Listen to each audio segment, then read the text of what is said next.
Olá pessoal, vamos dar continuidade então ao estudo sobre o processo de industrialização do Brasil.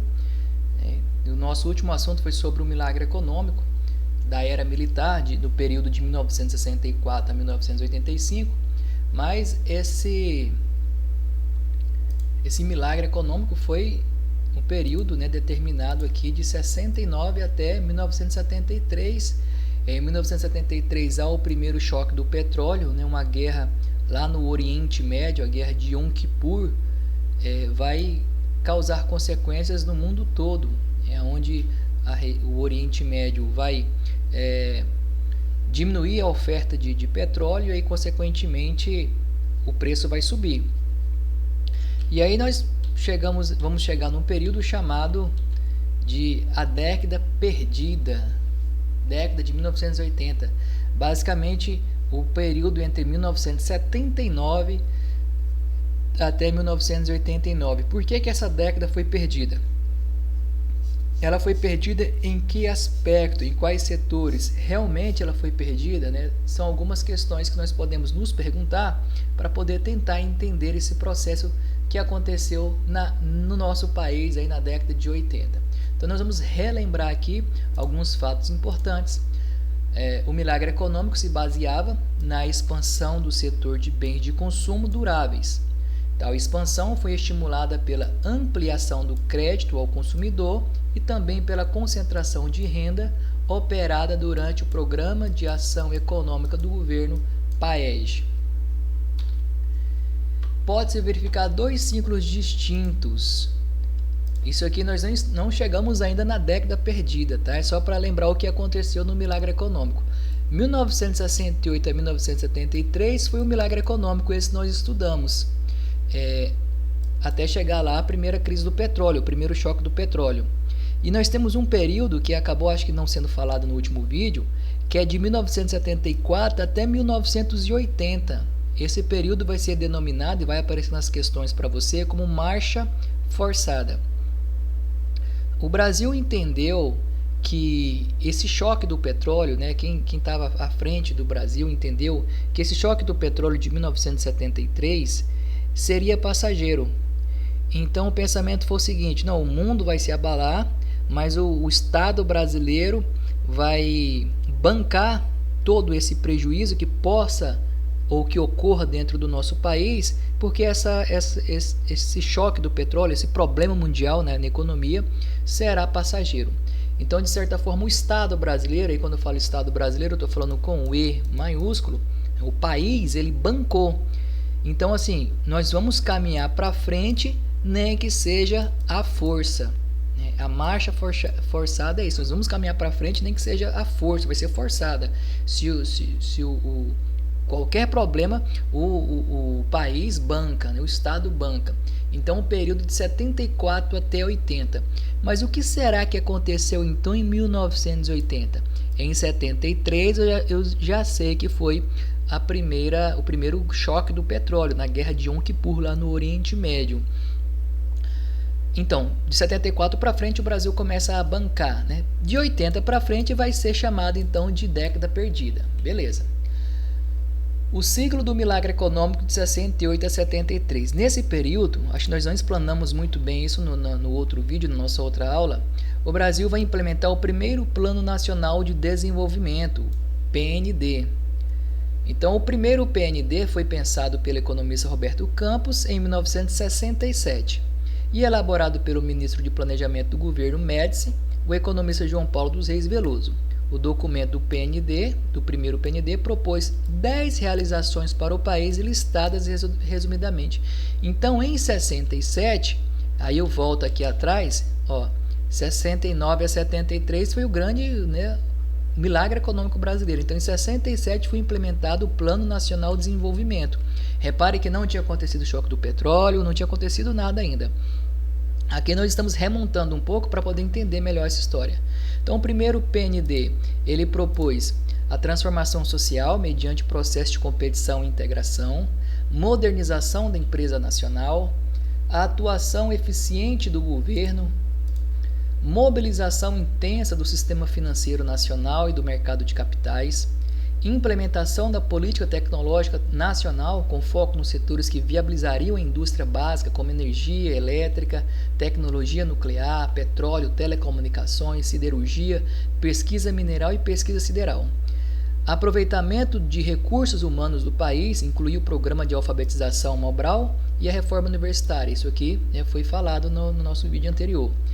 Efetivação de grandes programas de investimentos. Número 8, efetivação da integração nacional, realizados pelo Plano Nacional de Integração, o PIN, e pelo ProTerra. Número 9, integração nacional por meio de programas como o PIS, o PASEP, o ProRural e a abertura do capital das empresas. E o último item do primeiro Plano Nacional de Desenvolvimento Brasileiro, estratégia econômica externa, estímulo à indústria manufatureira e a de minérios e a produção de insumos agrícolas não tradicionais. Isso pensado, então, em 67.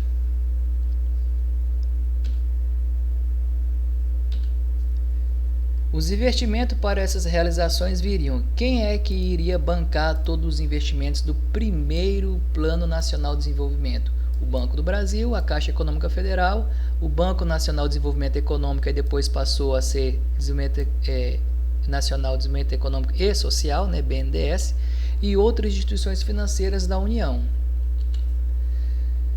Essas realizações viabilizariam os 3 objetivos principais do projeto de desenvolvimento brasileiro da época, né? Antes do milagre econômico de fato acontecer, né? Antes de 68 a 73. Alçar o Brasil à condição de um país desenvolvido no período de uma geração. Hoje falamos de geração a cada 10 anos, anteriormente 25, né? 20, 25, 30 anos. Duplicação da renda por pessoa em relação à de 1969 e a manutenção do crescimento do produto interno bruto em torno de 9% e 10% ao ano. Expansão da geração de emprego e controle da inflação. Entre os grandes empreendimentos do primeiro Plano Nacional de Desenvolvimento estiveram a construção da ponte do Rio-Niterói e a rodovia Transamazônica, que você já estudou sobre ela. Agora vamos dar uma ênfase ao que ficou chamado no Brasil, um período que foi chamado de ciclo da marcha forçada. Isso aqui vai estar dentro do segundo Plano Nacional de Desenvolvimento. Em 73, choque do petróleo. A política nacional, a política estrangeira, na verdade, os acontecimentos externos ao Brasil, o mundo era um ambiente favorável para que o Brasil continuasse crescendo. Do mesmo jeito que foi favorável, chegou a um ponto que foi desfavorável, que foi no primeiro choque do petróleo. Então, o grande problema foi esse. Tá, então, o que o Brasil pensou? Isso vai ser... Tinha 2 linhas de pensamento, né? O Brasil poderia segurar um pouco mais esse investimento estatal do governo federal, poderia ver o que daria aquela crise de 73, ou ele poderia continuar no arroxo econômico aí, bancando prejuízos e fazendo obras e etc, e pegando dinheiro emprestado e etc. E ele foi por essa segunda linha, infelizmente. Foi feita uma leitura errada do cenário internacional. Entendeu-se que aquela crise fosse passageira. Então vem o segundo Plano Nacional de Desenvolvimento. O governo de Geisel reformulou a estratégia desenvolvimentista proposta no primeiro PND. O primeiro Plano Nacional de Desenvolvimento possuía foco no fomento à produção de bens de consumo duráveis, eletrodomésticos, automóveis, etc. Já o segundo PND, após o choque do petróleo de 73, então, passou a salientar o incentivo à geração de energia, produção de insumos básicos, petróleo, alumínio, aço, etc., e produção de bens de capital, máquina, fábrica, ferramenta e etc. Entre os grandes empreendimentos do segundo Plano Nacional de Desenvolvimento estiveram as construções da usina de Itaipu, o Proálcool, o Programa Nuclear Brasileiro Embrapa. Agora fica muito mais confortável para você porque você já estudou sobre isso aqui. O que estamos fazendo agora é estudando a fundo os fatos que levaram o Brasil a ter a década chamada de década perdida. O ciclo da marcha forçada de 74 a 80. A alteração de ênfase dos planos decorreu da preocupação com a questão da autonomia energética. O Brasil tomou um susto, né? Aí você deve pensar, professor, mas o Brasil já tinha a Petrobras, né? Mas o Brasil importava. essa questão da prospecção, né, de se extrair o petróleo, de se refinar esse petróleo, de fazer os subprodutos, é muito cara. Então, mesmo o Brasil tendo a Petrobras, naquela época o petróleo era muito mais barato, era muito mais fácil importar petróleo do que investir, né, de fato na Petrobras, investir nessa autonomia. Então, foi um grande baque para o Brasil essa crise, esse choque do petróleo de 73. Então, depois de 73, ele vai buscar essa autonomia energética. A crise do petróleo afetou a soberania da economia brasileira, pois o país importava 80% desse insumo para o consumo interno, pessoal.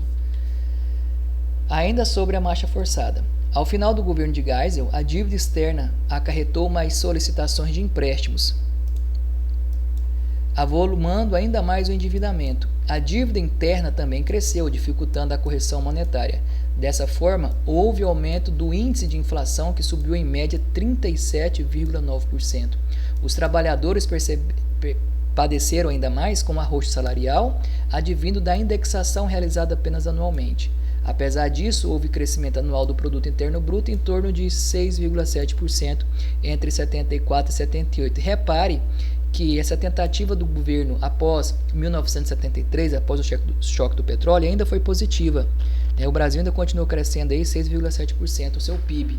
Porém, no período anterior do milagre econômico, ele chegou a 12%. E isso tudo com dinheiro, pegando dinheiro emprestado. Como a crise abalou o mundo todo, países de onde o Brasil buscava dinheiro, por exemplo, como os Estados Unidos, chegou a hora dos Estados Unidos cobrar. Brasil, eu te emprestei aquele dinheiro, você lembra? Estados Unidos, a crise de 73 pegou todo mundo. Aí os Estados Unidos, não, tudo bem, Brasil, tranquilo. O que vai acontecer é que eu vou ter que corrigir os juros aqui, né? Pegar dinheiro emprestado, pessoal, não tem problema. Por exemplo, quem tem cartão de crédito, usar o seu cartão de crédito não tem problema nenhum. O grande problema é quando você não tem o dinheiro para poder pagar o cartão de crédito. Aí, um determinado mês você só paga a quantia mínima, no outro mês a quantia mínima já está mais alta um pouco, e você paga mais alto um pouco, então vai virando uma verdadeira bola de neve. E aí, a triste surpresa, pessoal, então, teve uma melhoria aqui, o Brasil manteve esse crescimento em torno de 6,7% do seu produto interno bruto, de 74 até 78, só que aí, meu amigo, em 1979 vai ter uma triste surpresa. Segunda crise, segundo choque do petróleo de 1979. Professor, de novo, lá na região do Oriente Médio.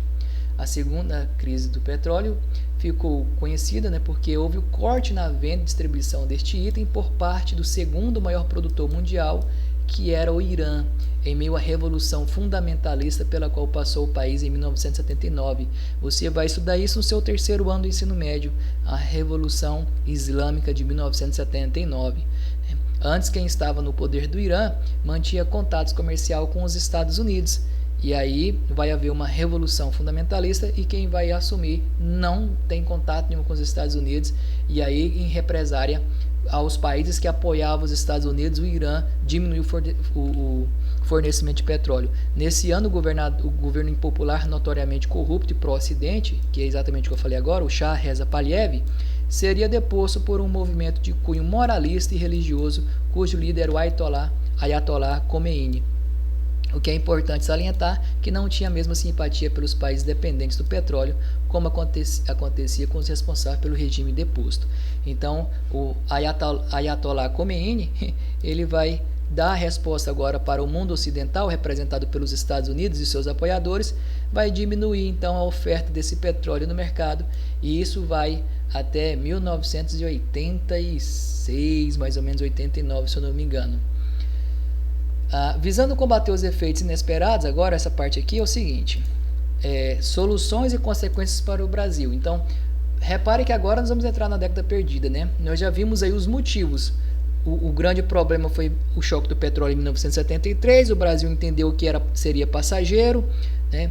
De 74 até 79 houve uma melhoria, só que neste momento, pessoal, que eu acabei não falando, as empresas que iam à falência, o Brasil acabava aqui comprando, assumindo a empresa.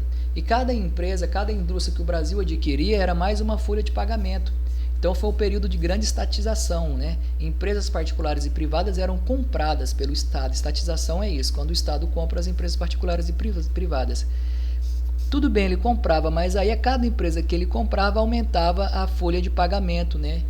Um mês comprava um, outro mês comprava outra, e isso foi ficando pesado para o governo brasileiro. Então, vamos lá às consequências e soluções.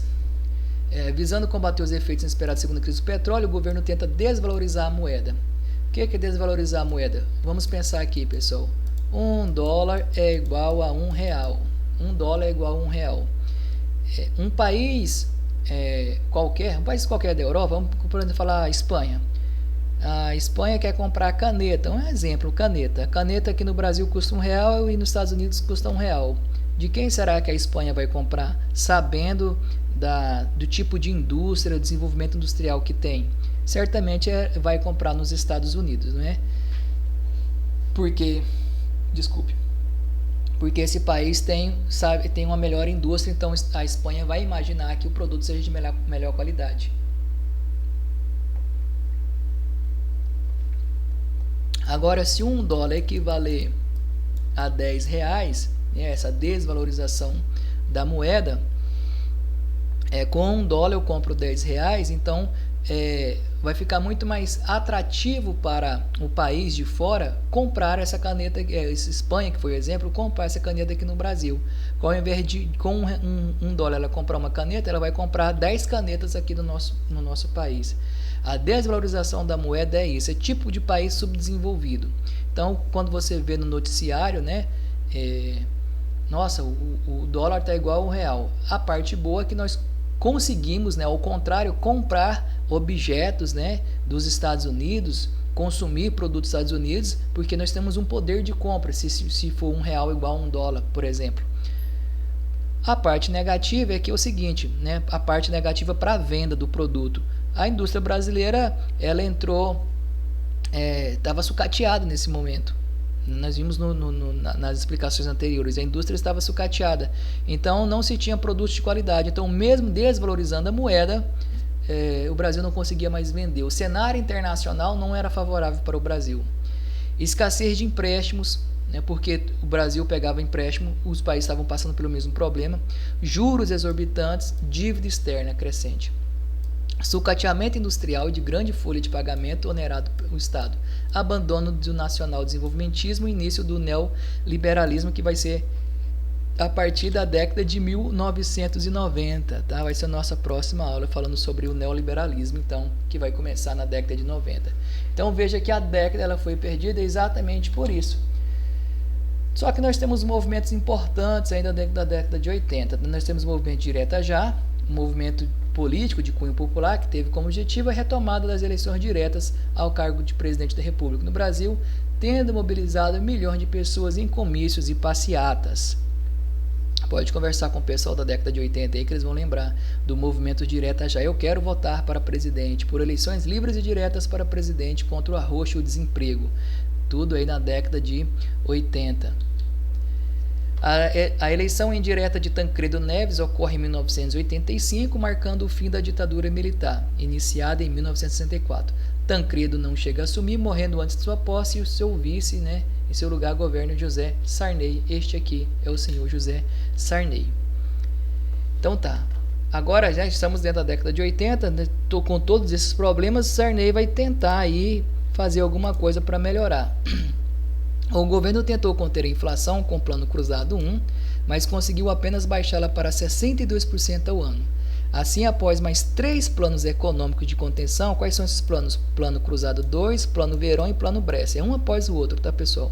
A década encerrou-se com o Brasil às portas da hiperinflação, com a marca de 1.764% ao ano em 1989. Então, quando estava chegando o fim da União Soviética, a queda do Muro de Berlim, o nosso país já estava votando para presidente novamente, mas o nosso juro aqui estava em 1.764%, chegando ao máximo de 6.584 para o período dos últimos 12 meses em abril de 1990.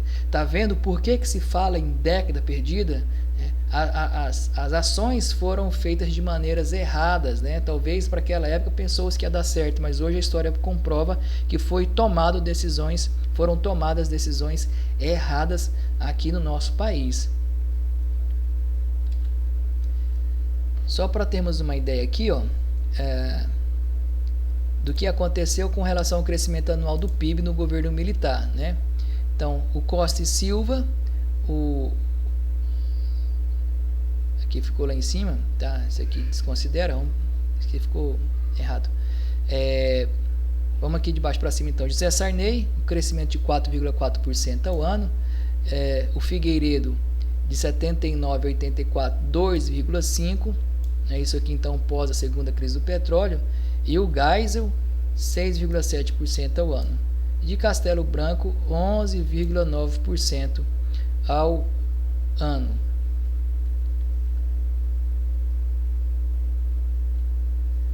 A década de 80 não foi de tudo um momento ruim para o país, na medida em que as pressões sobre o governo militar foram tantas e insuportáveis frente à crise que se instalou no Brasil, que em 85 iniciava-se a nova república com a eleição de um presidente civil pelo voto direto, que seria a porta de entrada para a retomada da democracia. Pelo menos no campo cívico, o país teve um grande avanço nos anos 80. Já no que se refere ao âmbito político, foi promulgada a Constituição de 88, que tornou o fim da ditadura uma realidade. Então vamos lá, pessoal, para poder aqui chegar à parte final. O que foi a década perdida? Crise na economia brasileira, hiperinflação, você já viu, não vou deixar para o próximo slide. Redução do produto interno bruto, né, de 7% nos anos 70, caiu para 2% na década de 80. Volatilidade dos mercados, quer dizer, instabilidade, né, o preço das ações subindo e descendo. Aumento da desigualdade social, aumento da dívida externa do Brasil com os Estados Unidos, aumento do déficit público, aumento da dívida interna por causa da política fiscal expansionista do governo brasileiro. Então, dá até um sufoco, né? Foi perdida mesmo esses 10 anos que sucederam aí a segunda crise do petróleo.